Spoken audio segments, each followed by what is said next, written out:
Hello everyone, welcome to the tab. My name is Niharika Walia Bhatnagar and this is regarding 2 month study plan of JIB examination. Examination पास आ रहा है और बहुत से लोग अभी प्रिपेयर नहीं कर पा रहे होंगे। होता है बिकॉज ऑब्वियसली टाइम कम रह गया है और साथ साथ आप लोगों के जो वर्कलोड है वो कहीं पे ईज आउट नहीं होते। And one particular thing is true that let's face it, being an adult and studying is very very difficult as compare to being a student in studying, क्योंकि आपका फोकस सिर्फ एक तरफ होता है। सो अगर आपकी प्रिपरेशन में कहीं पर भी आपको लग रहा है कि मैं अपना बेस्ट नहीं दे पा रहा हूँ या मैं पेस ही नहीं पकड़ पा रहा हूँ या वर्स्ट अभी तक शुरू ही नहीं कर पाए, तो हम करें कैसे? तो this is what this particular video is all about. Please इसको एंड तक देखिएगा ताकि आपको आइडिया मिल जाए कि आपको पढ़ना कैसे और कैसे कोप अप करना है उस पूरे स्ट्रेस के साथ। सो अगेन एवरीवन, इस समय ना हमारा मैसिव प्राइस ड्रॉप चल रहा है, अप टू 80% ऑफ आपको मिल जाएगा हमारे कोर्सेज पर, but this is ending soon. ये पर्टिकुलर जो सेल है this has been extended till 3rd of September, but ये उसके बाद खत्म हो जाएगी, तो जल्दी से इसको परचेज कर लीजिए। फ्लैट 80% ऑफ आपको मिल रहा है हमारे जीआईबी के कोर्सेज के ऊपर। और साथ ही साथ अगर आप इसको परचेज करना चाहते हैं तो ध्यान रखिएगा सितंबर 80 आपको कोड यूज करना है। बाकी हमारे डिफरेंट डिफरेंट कोर्सेज के भी जो स्पेसिफिक कोड्स हैं वो रिस्पेक्टिव कोड्स आपको यहाँ पर दिख जाएंगे if anybody is interested in purchasing anything else, या आपके कोई पीयर ग्रुप में बाय करना चाहता है तो उनको इसकी डिटेल जरूर दीजिएगा। Right, so let's continue further everyone. इसके लिए आपको जाना होगा हमारी वेबसाइट edutap.in पे। अच्छा एवरीवन, एक चीज़ आ जाती है कि आपके पास ना बचा क्या टाइम है, हमें पहले वो देखना है। आपके पास नॉर्मली मैक्सिमम 2 घंटे होते हैं वीक डेज के अंदर, क्योंकि पढ़ते वक्त तो उतना ही समय मिलता है।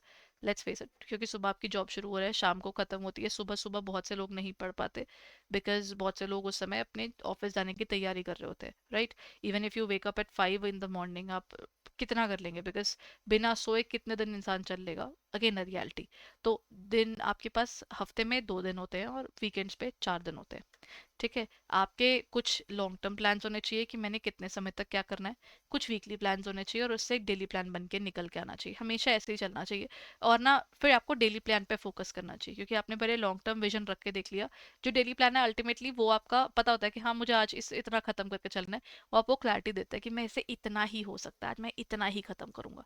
ये आपको हेल्प करता है to achieve that goal. Otherwise मैं अगर पूरी बुक देखूंगी, हाय मैंने तो पूरा एएफएम पढ़ना है, this attitude will bring more stress than helping me out in finishing the book. तो ये चीज़ आ जाती है। देन आपको एक चीज़ का ध्यान रखना है, अवॉइड द बर्नआउट्स, बिकॉज आप ना एक टाइम बाद क्या होगा, आप लोगों के पास टाइम नहीं बचता, फिर ना बैंकर्स ना जल्दी जल्दी पढ़ने की कोशिश करते हैं कि हम जल्दी से ये भी ख़त्म कर लेंगे वो भी ख़त्म कर लेंगे, एंड देन कई बार ना अगेन जल्दी नहीं हो पाता, क्योंकि आप लोग बहुत सी और चीज़ों में साथ में इन्वॉल्व हो रहे होते हैं और आपकी कोई चीज़ रुकती थोड़ी है। कि इसका अब किसी की फैमिली थोड़ी रुकेगी या किसी का ऑफिस थोड़ी रुकेगा, आपको ही रुक के पढ़ना पड़ता है और उसका इम्पैक्ट आपकी बाकी चीज़ों पर जा सकता है। तो इट इज़ बेटर कि यू अवॉइड दैट बर्नआउट। आप ना छोटे छोटे स्टेप्स लें और बड़े बड़े लीप्स के साथ में उसको लेकर चले। छोटे छोटे स्टेप्स जो होते हैं ना, जब वो इकट्ठे होते जाएंगे तो वो अपने आप एक बिग लीप बन जाते हैं। ये चीज़ किसी के दिमाग में नहीं आनी चाहिए कि मैम देखना हम ना इस हफ्ते में एएफएम पूरा, इस हफ्ते में पीपीपी पूरा। आप जितनी मर्जी कोशिश कर लीजिए, आपका वो पेस ही नहीं बन पाता। नॉट बिकॉज कि शायद मैं यहाँ पर किसी को डिमोटिवेट कर रही हूँ, बट मैं एक प्रैक्टिकल चीज़ बता रही हूँ। अगर या तो आप उस दिन ऑफिस नहीं जा रहे हो, आप कोई और घर का काम नहीं कर रहे हो और आप कोई और एक्स वाई सी चीज में इन्वॉल्व नहीं हो रहे हो, सिर्फ बुक खोल कर बैठे हो, फिर तो आप मैक्सिमम चीजें खत्म कर सकते हो। बट अगेन क्या 600 पेज की बुक, पीपीबी 1000 पेज की बुक क्या एक एक दिन में हो सकती है? अगेन ये प्रैक्टिकल रियलिटी है कि ये ऐसे नहीं हो सकता, एटलीस्ट क्वालिटी के साथ नहीं हो सकता। आपको उसको पढ़ने के लिए टाइम चाहिए।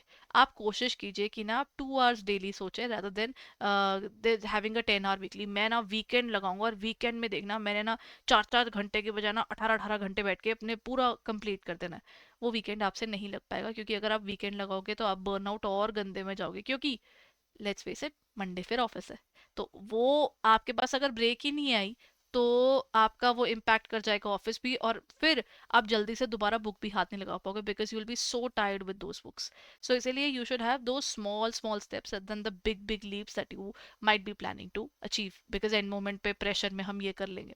And every 15 days reward yourself, give yourself a break. ठीक है, बिना वो ब्रेक के ना वो जो ब्लाइंड चलते हैं ना लोग कि नहीं हम तो एंड में देखना, एंड में ये हो जाएगा, एंड में वो हो जाएगा, कई बार एंड में छुट्टी नहीं मिलती। कई बार लोग ऐसा होता है कि सोचते हैं कि मैम हम ना क्या करेंगे, एंड में आकर ना, लास्ट वीक में आकर ना छुट्टियां ले लेंगे, उसमें हम लोग पढ़ाई कर लेंगे। और लास्ट वीक में ही कई बार सीनियर्स कहते हैं कि नहीं, इस टाइम पर आपके रिक्वायरमेंट है, and those people are suppose to be in the office, which makes the work worst for them, क्योंकि आप कैसे अपनी वो पूरे सिनेरियो को टैकल करोगे, है ना। तो ये अब एक इम्पॉर्टेंट सिचुएशन बन जाती है जिसको आपको हैंडल करना आना चाहिए। तो दैट इज वाई कहते हैं कि आप ना अपनी जो पढ़ाई है वो उस तरीके से करके चलिएगा, ठीक है। सो अब करते हैं इसकी और डिटेल में बात। अब हमारे पास नेक्स्ट पॉइंट आ जाता है कहाँ कहाँ पर बैंकर्स गड़बड़ करते हैं। एक तो आरबीडब्ल्यू हम इग्नोर करते हैं क्योंकि सोचते हैं छोटा सा तो सब्जेक्ट है, हो जाएगा इनमें, और ओवर स्टडिंग कर लेते हैं एएफएम की, कि अच्छा एएफएम ना बहुत ज़्यादा मुश्किल आता है, और जो कॉमर्स के होते हैं उनको भी पढ़ने के लिए टाइम चाहिए, जो नहीं होते उनको भी चाहिए। और कई बार लोग कहते हैं पीपीबी, हमने तो सुना है कि पीपीबी तो पढ़ने की ज़रूरत ही नहीं है क्योंकि हम तो बैंक में ही काम करते हैं। अब वहाँ पर आती हैं प्रॉब्लम्स, क्योंकि यहीं से मेन प्रॉब्लम शुरू हुई है। लोग अमेरिकल्स न्यूमेरिकल्स अवॉइड करते हैं, वो कहते हैं नहीं नहीं मैम, हमने न्यूमेरिकल नहीं करने, एक काम करेंगे, हम ना थ्योरी थ्योरी पढ़ के चल जाएंगे बिल्कुल एंड में आके, और पक्का उससे हम स्कोर कर लेंगे। अगेन एक इम्प्रैक्टिकल अप्रोच, क्योंकि आप एक वाइटल एरिया छोड़ रहे हो। आप कह रहे हो कि मैंने ना करने ही नहीं है, क्या नहीं करना, मैंने ना पढ़ना ही नहीं है न्यूमेरिकल्स को, और आपको पता ही नहीं कि कौन कौन से सब्जेक्ट में कितना न्यूमेरिकल और कितना केस स्टडी आ रहा है। बिना वो चीज़ करे फिर हम चल जाते हैं, फिर हम पीवाई क्यूज नहीं देखते। पीवाई क्यूज देखे बिना अगर आप पेपर देने जा रहे हो, आपको कैसे पता चलेगा पेपर का अप्रोच क्या होना चाहिए, ठीक है ना। Again a very important reality, आपको कैसे पता चलेगा। तो वो आपके पास एक इम्पैक्ट उसका भी रहता है। और last is not attempting the मॉक्स, because people think कि मॉक्स का तो क्या ही करना, पेपर में ना जाकर देख लेंगे। आप कैसे जाकर देखोगे उस टाइम पर, क्योंकि आपको पता ही नहीं चलेगा कि उस एंड मोमेंट पर आप क्या करो, क्योंकि पेपर में 2 घंटे का तो आपका वही आता है ना। जब आपका 2 आवर्स का तो पेपर ही है, आप क्या पेस कैसे पकड़ोगे जब आपने पहले इसका एक बार भी नहीं देखा। फिर तो ये होता है कि आईएएन आईएफएस का पेपर निकल जाता है, आपके दो एक्सपीरियंस होते हैं, या तो आप पास हो जाओगे या वो क्लियर नहीं होगा। अगर वो क्लियर नहीं होगा फिर वो कहते हैं कि हाँ जी चलो हमें एक्सपीरियंस तो हो गया। ये एक्सपीरियंस अगर आप पहले ले लेते तो उसका बेनिफिट आपको आपके आई एंड आईएफएस के पेपर में भी देखने को मिल जाता है। अगर कवरेज कम भी हो पाई है, एटलीस्ट आपको ना उन चीजों की एक बेसिक सा आइडिया, बेसिक सी नॉलेज तो कवर हो ही जाती है। तो ये एक रियलिटी रहती है। अब बारी आती है सेल्फ स्टडी कर रहे हो तो उनके केस में क्या होगा कि best thing is you look forward towards the IBF books, do not look forward to anything random, कि एक काम करते हैं कोई रैंडम टॉपिक उठाकर पढ़ लेते हैं। आपको आपकी बुक के अकॉर्डिंग पढ़ना है, क्योंकि आपके पेपर आपकी बुक के हिसाब से आते हैं। तो वहां से आप देख सकते हो, and you can combine it with the free YouTube lectures which will help you in studies. Do not look forward to any random Google notes वाला एरिया जहाँ पर वो कहते हैं कि हम ये टॉपिक पढ़ा देते हैं। आपको टॉपिक नहीं पढ़ना, आपको जेआईबी की मैकमिलन बुक्स के अकॉर्डिंग पढ़ना है। तो उसका आपको ध्यान रखना है। देन चलिए, अब हम प्लान की बात कर रहे हैं तो मैं आपको ना द मोस्ट इंपॉर्टेंट यानी क्रिटिकल एरियाज को कवर करने के बारे में बताती हूँ। जैसे आपके पास आई एंड आईएफएस है, ये आपका फर्स्ट पेपर आता है। इसका जो इम्पोर्टेंस है वो कहाँ से शुरू होती है, वो मॉड्यूल डी से शुरू होती है। देन आपका मॉड्यूल ए एंड बी आता है, and then we have the C module. So सबसे ज्यादा क्रिटिकल आपका मॉड्यूल डी है, और बाकी उसके बाद आते हैं। तो आपको इससे समझ आता है कि आपके प्लान के अंदर सबसे पहले देर is a particular saying called eat the frog, यानी सबसे पहले सबसे मुश्किल चीज उठाकर कर लीजिए, बट प्रोवाइडेड आपका उसमें इंटरेस्ट आ रहा हो। ये एक बड़ा इंपॉर्टेंट एरिया होता है। अगर आपका इंटरेस्ट नहीं आ रहा ना, तो जिसमें आपका इंटरेस्ट आ रहा होगा पहले आप उसको निपटाइए, क्योंकि आपका उस सब्जेक्ट में एक बार इंटरेस्ट बन गया फिर आपको चीज सब आसान लगती है। तो ये एक इंपॉर्टेंट एलिमेंट है व्हेन यू आर प्रिपेयरिंग। जैसे मॉड्यूल ए अगर आप पढ़ रहे हैं, मॉड्यूल ए के कुछ क्रिटिकल टॉपिक्स हैं, क्रिटिकल चैप्टर्स है। चैप्टर नंबर 2 यानी सेक्टर्स ऑफ इंडियन इकोनॉमी बहुत इंपॉर्टेंट है, role of priority sector MSMEs हैं, देन एफटीपी है, फॉरेन इन्वेस्टमेंट है, इकोनॉमिक डेवलपमेंट है, आईएमएफ, वर्ल्ड बैंक, ये इंपॉर्टेंट है, and climate change, sustainable development goals. अब ये मॉड्यूल लेके ना कुछ एक टॉपिक्स है, इनमें से ना सब ने ही बाय द टाइम आप लोग 10th में थे, इनमें से बहुत से टॉपिक्स आपने कहीं ना कहीं सुने हुए हैं। मतलब मैं ये मानकर चल रही हूँ कि कईयों ने इकोनॉमिक्स भी नहीं की होगी, तो उनके केस में क्या होगा, जिसने इकोनॉमिक्स नहीं की हुई है उसने ये वाले टॉपिक्स तो बचपन में भी सुने हुए। तो आप इजी टॉपिक्स को पहले पढ़िए ताकि आपका उस पर्टिकुलर सब्जेक्ट में इंटरेस्ट बन जाए, फिर आप डिफिकल्ट चैप्टर्स पर जाइए। और बेनिफिट ये है कि ये क्रिटिकल है यानी ये इंपॉर्टेंट चैप्टर्स है मॉड्यूल ए के। तो आपको ना वो एक ही पर्टिकुलर पर्पज से आपकी दो चीजें सॉल्व हो रही है, एक आपका इंटरेस्ट बन रहा है और एक आपका सिलेबस भी कवर हो रहा है।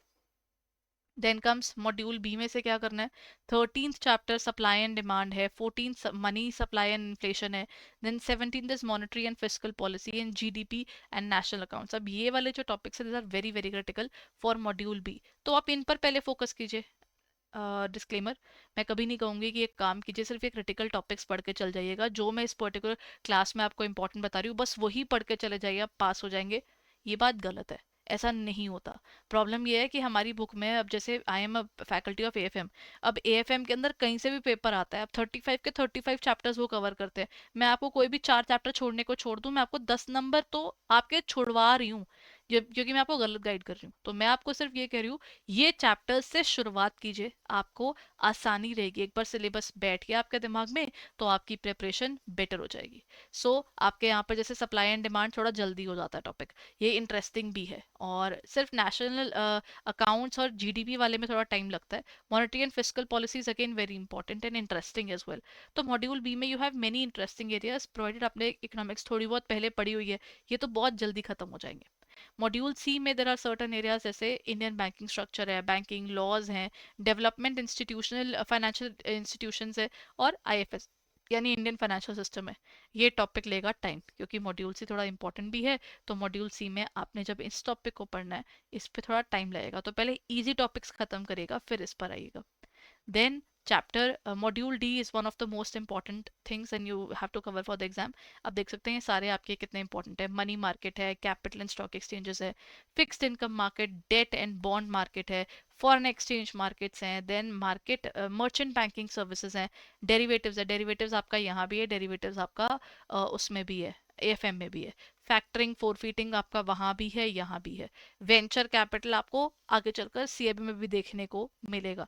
तो मॉड्यूल डी में इतना कुछ है जो आपने एक बार की मेहनत है, लेकिन ये आपको आगे बहुत ज़्यादा बेनिफिट देगा। तो आपको ये वाले टॉपिक्स, ये वाले चैप्टर्स बहुत क्रिटिकल है, इनको तो आपने सबसे अच्छे से करना ही करना है। And then there is a set of particular areas, जैसे यहाँ पर चैप्टर 39 है, lease finance and hire purchase है, 41 mutual funds, then industry insurance products and pension products, ये आपको करने हैं फॉर आई एंड आईएफएस। इसके कुछ सब टॉपिक्स भी हैं जो बहुत इंपॉर्टेंट है, जो नहीं छोड़ने चाहिए। चैप्टर नंबर 1 में आपके पास हिंदू रेट ऑफ ग्रोथ है, then you have World Bank classification of economies, primary secondary, then quaternary and quinary sectors, जो टर्शरी सेक्टर्स हैं ये आया, सनराइज सेक्टर जो भी आया है, NITI Aayog is very important, priority sector and priority sector lending आया, ये आपको इंपॉर्टेंट एरियाज में कवर होता है। एमएसएमईज आए, सॉफ्ट एंड हार्ड इंफ्रास्ट्रक्चर है, गवर्नमेंट इनिशिएटिव्स है, so these are quite important from your module A. further topics आपके पास इसके चैप्टर नंबर यहाँ लिखे हुए हैं और उनके सब टॉपिक्स यहाँ हैं। recommendations of Narasimham committee, Narasimham committee is important. then economic Jagdish Bhagwati की reasons for the economic failure, then FTP आया, then आपका FDI और FII, then economic development and economic growth, IMF and World Bank, WTO, SDG, CSR, ये सारे बहुत important है। छोटे छोटे टॉपिक्स लेकिन वेटेज ज़्यादा, कुछ टॉपिक्स बड़े भी हैं अग्रीड, लेकिन इंपॉर्टेंट है। मॉड्यूल बी में एक इकोनॉमिक्स की डेफिनेशन, मैक्रो और micro, then types of economies कौन सी है, डिमांड कर्व क्या है, लॉ ऑफ डिमांड है, डिमांड सप्लाई इक्विलिब्रियम है, मनी सप्लाई है, कॉजेज ऑफ इन्फ्लेशन है और मेजर्स ऑफ इन्फ्लेशन है। प्लीज़ मेक श्योर कि आप ये यूनिट वाइज इसको पढ़ते हैं, ये ज़्यादा इंपॉर्टेंट है। देन आपके पास आता है liquidity preference, theory of interest basics, monetary policy, and ये पूरा GDP, GNP, NNP and NDP, ये आपका नेशनल इनकम का है, और ये प्रैक्टिकल क्वेश्चंस के तौर पर इसमें से बन सकता है, यही आपका आई एंड आईएफएस में आता है सर। देन डेफिसिट कॉन्सेप्ट्स है। मॉड्यूल सी में फेजेस ऑफ फाइनेंशियल सिस्टम है, then bank nationalisation, types of banks, fintech and techfin है, then you have the BR act, then is your definition of DFIs, then is your Industrial Credit and Investment Corporation of India, ICICI, then आपका सिड भी है, and then is NABFID, यहाँ पर national bank for financing infrastructure and development. फिर हमारे पास module C में आता है आरबीआई और SEBI, again very important areas. इसका नॉलेज सबको पता भी होता है, और इसको आप नॉलेज गेन करेंगे तो आपका ब्रॉडर आउटलुक भी बनता है। Module D one of the most important areas to cover. इसमें आपके पास छोटे छोटे टॉपिक्स जैसे price discovery, call money, notice money, term money, treasury bill, certificate of deposits, commercial paper, repo and tri party repo, 31 chapter में आपको primary secondary market है, capital issues है, गवर्नमेंट सिक्योरिटीज है, बॉन्ड वैल्यूएशन एंड थ्योरम्स है, then RBI retail direct schemes है, then सब topics में अगला आता है अकाउंटिंग, ऑल्टरनेट रेफरेंस रेट्स है, इंटरकनेक्टेडनेस है, मर्चेंट बैंकिंग है, मर्चेंट बैंकिंग और कमर्शियल बैंकिंग का डिफरेंस है, डेरिवेटिव्स, फ्यूचर फॉरवर्ड फैक्टरिंग, ये पेपर के लिए इंपॉर्टेंट है और ये एएफएम में भी है टॉपिक सारे as it is. Then trade receivable discounting system यानी ट्रेड्स।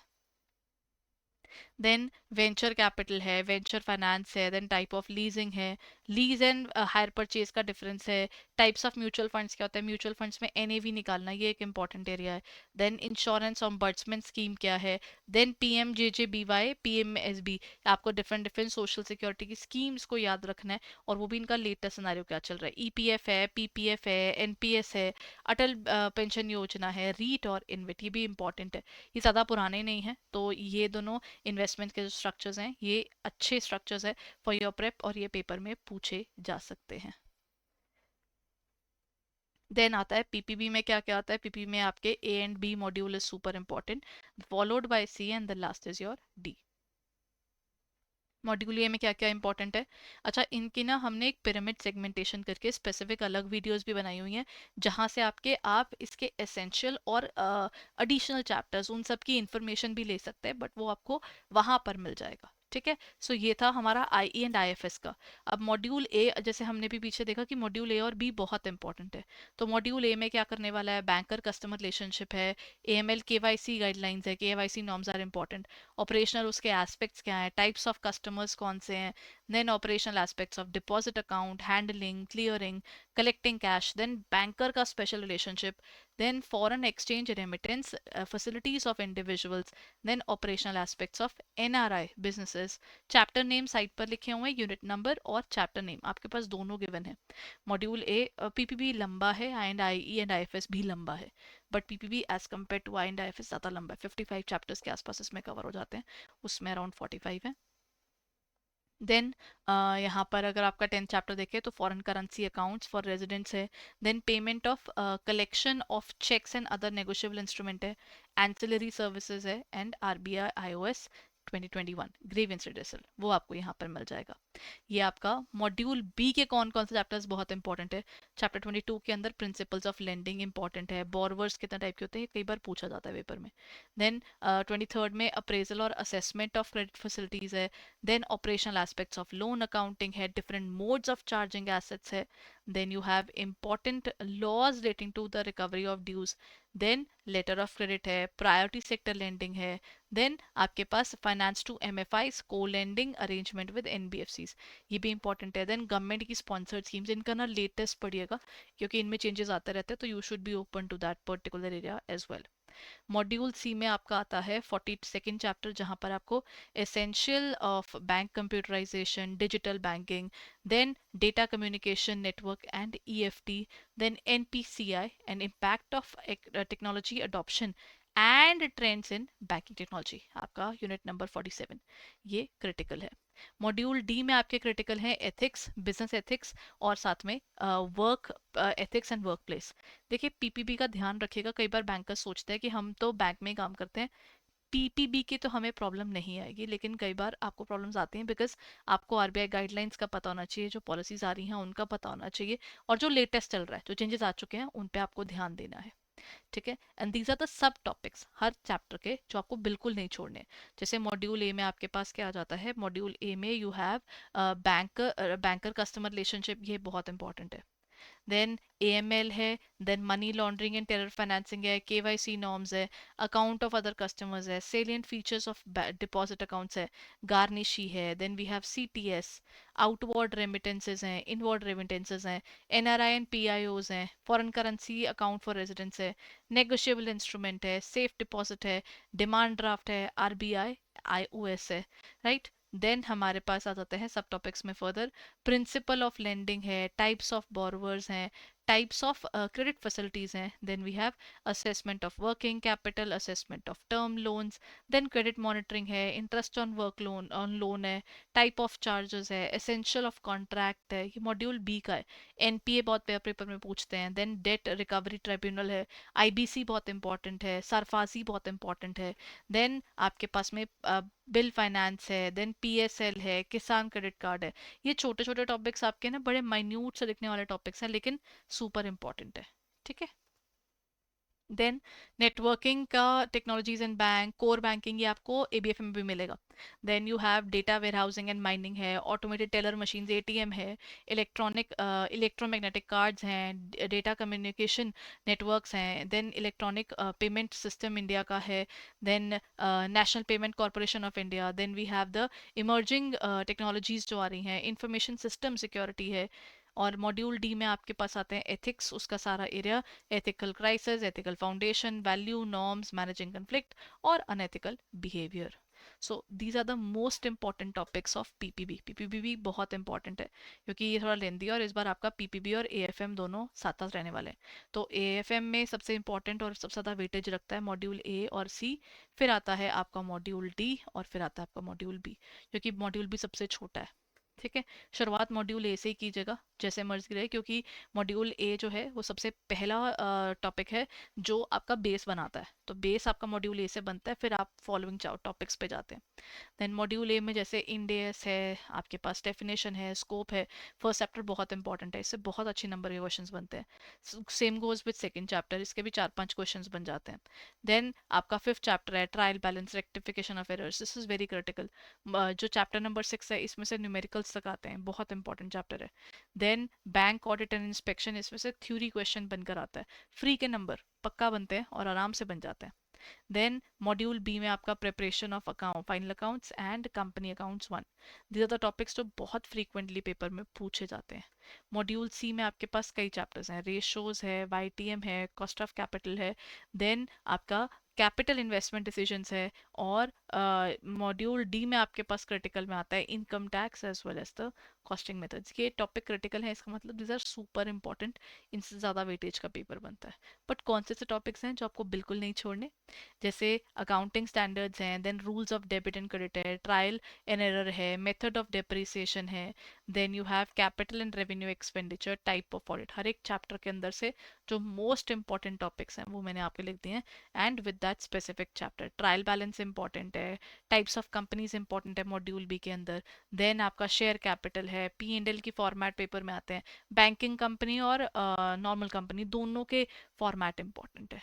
मॉड्यूल सी में तो बहुत कुछ आता है, जैसे आपका फंडामेंटल्स ऑफ फाइनेंस है, कैलकुलेटिंग द रेशियोज है, then simple interest, compound interest वाला पूरा टॉपिक बहुत बार पेपर में पूछा जाता है। देन हमारे पास बॉन्ड के फीचर्स हैं, देन बॉन्ड थ्योरम है, वाईटीएम है, मॉडिफिकेशन ऑफ बॉन्ड्स है। ये बैक टू बैक बॉन्ड्स तो एक बहुत इंपॉर्टेंट टॉपिक है, इसकी बहुत वेटेज है। Then WACC, cost of equity capital, theories इसकी कैपिटल स्ट्रक्चरिंग की, और इन्वेस्टमेंट अप्रेजल, ये भी बड़ा इंपॉर्टेंट चैप्टर है। ये आपको सीआईबी में सेम रिपीट होता हुआ दिखेगा, एबीएफएम में भी। मॉड्यूल डी इनकम टैक्स है, सर्टन इनकम डिडक्शंस है, डिडक्शंस भी हमेशा पेपर में आती हैं। Then introduction to GST, basics of cost accounting और उसकी टेक्निक्स, ये सुपर इंपॉर्टेंट सब टॉपिक्स हैं। और जॉब कॉस्टिंग है, सीवीपी है, टाइप्स ऑफ बजटिंग है, और जेडबीबी यानी जीरो बेस बजटिंग। तो ये are the most important topics of AFM. Then is RBWM, जहाँ पे बी और डी मॉड्यूल सबसे ज़्यादा इंपॉर्टेंट है, फिर then C and D is followed, and then last is A module. Module A में आपका सिर्फ एक ब्रांच प्रॉफिटेबिलिटी का टॉपिक बहुत इंपॉर्टेंट है। मॉड्यूल बी में आपके पास में customer requirements, then you have product development process, then is your important retail liability products, and the next is important retail liability product, assets products हैं, liability products हैं, दोनों बहुत इंपॉर्टेंट है। Then is your recovery of retail loans, ये important area for your module B. Module C में marketing है, then delivery channels है, और डिलीवरी मॉडल्स है, 17, 18, 19 तीनों चैप्टर्स इंपॉर्टेंट है। देन मॉड्यूल डी में 23 एंड 26 इंपॉर्टेंट है। वेल्थ मैनेजमेंट, पहले इसका अलग से वो होता था, बहुत पहले 2014 के आसपास में इसका अपना टैक्स था, बाद में वेल्थ मैनेजमेंट का पूरा इनकम टैक्स के अंडर ही मर्ज हो गया, तो उसकी पूरी मैनेजमेंट का, देन उसके फाइनेंशियल सर्विसेज जो बैंक्स प्रोवाइड करवाते हैं वो इसमें आपको करने हैं। देन मॉड्यूल ई में से आपका क्या आता है, लेंडर अप्रेजल प्रोसीजर और valuation of the real property.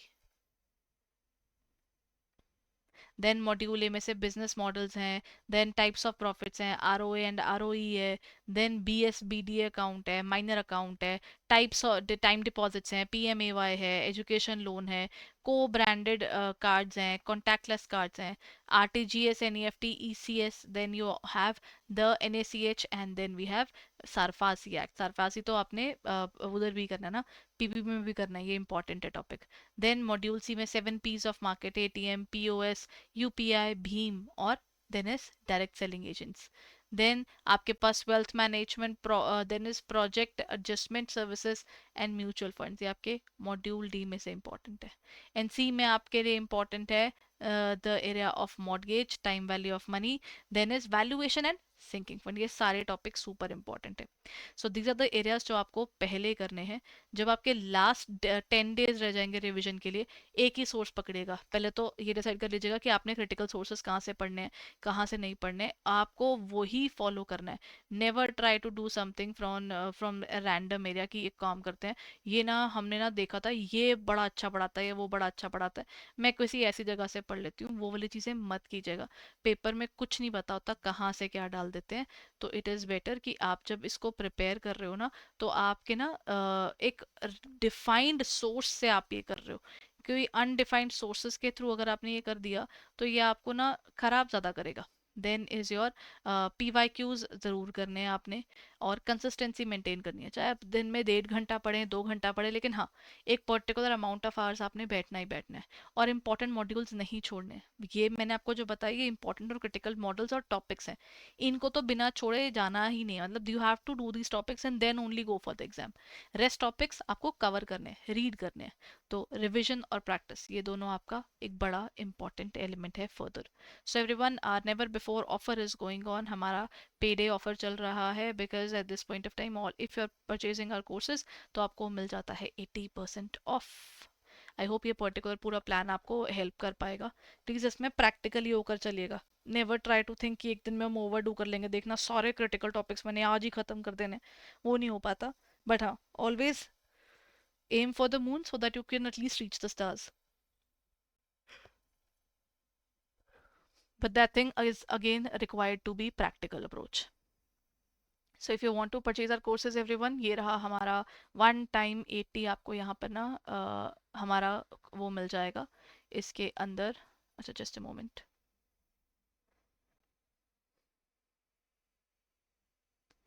इस समय ना हमारा जो कोड चल रहा है वो है September 80। if you are interested in purchasing our courses then you can go ahead and take up our courses। ये देखिए, ये रहा September 80 इस समय कोड चल रहा है, you can purchase our courses. But remember, ये 1 September से 3rd September तक का ही है, इसके बाद ये सेल आपकी ख़त्म हो जाएगी। So it has already been extended further because of the response that we have received. So please go ahead and check it out on our website. आपको अगर हमारे कोर्सेज परचेज करने हैं based upon all these things that we have stated in this area, तो आप जा सकते हैं हमारी वेबसाइट पर। जैसे ही आप हमारी वेबसाइट edutap.in पे पहुंचेंगे तो आपको मिल जाएंगे हमारे कोर्सेज यहाँ। ठीक है, क्या करना होगा, यहाँ पर आपको कॉम्बो भी मिल जाएगा, सिंगल भी मिल जाएगा। अगर आप हमारे कोई भी कोर्स परचेज करना चाहते हैं, use the code September 80 and you can get our courses at a very low price. And 80% discount चल रहा है, ये बहुत जल्दी ख़त्म हो जाएगा। तो अगर आपको कोई भी कोर्स खरीदना है, आपको लाइव क्रैश कोर्स खरीदना है जिसमें हम लाइव पढ़ाते हैं for 120 hours, we'll be covering within 120 hours we'll be covering the most important topics in the live classes of all the components. और अगर आप डिटेल में खुद से पढ़ना चाहते हैं तो आपके लिए मास्टर कोर्स है, जहां पर आप डिटेल में उन सब टॉपिक्स को कवर कर सकते हैं। तो prepare well everyone, thank you so much for being there and I hope ये प्लान्स आपको हेल्प आउट करेगा। Thank you.